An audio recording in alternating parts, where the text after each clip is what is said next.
яагаад байгаа юм бэ? Оо чи байсан юм уу? За сайхан наадч нуу наадмаар юу? Болцоод байж л штэ. Чи ч одоо ажил төрөлдөө ирдгүй юм уу? Хой хой. За уучлаарай өгшөө би майхан авах гэж ирсэн юм аа. Одоо яг ганцхан удаа хөдөө яваад л болоо тэхүү андаа. Чи ч одоо боддгүй юм уу? Амьдрал өөрөө баялаг штэ андаа. Оо энэ компанид хоёулангаас нөр ажилтдаг хүн байхгүй штэ. Яа.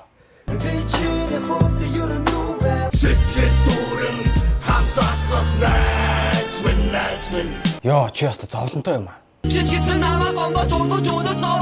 Аль бидтэй. Чи тэгээ одоо хааш явах гэж байгаа? Овсын 100 жил рүү явд юм билүү? Яг болохоор л мөнгөтэй болчих юм аа. Саяхан л залгаад байна уу? Байна уу? Чамд мөнгө байна уу? гэд асуугаад байсан биз дээ. Юу байна да мөнгө байна. Тэгвэл дээдс мөнгө авъя өгшөө.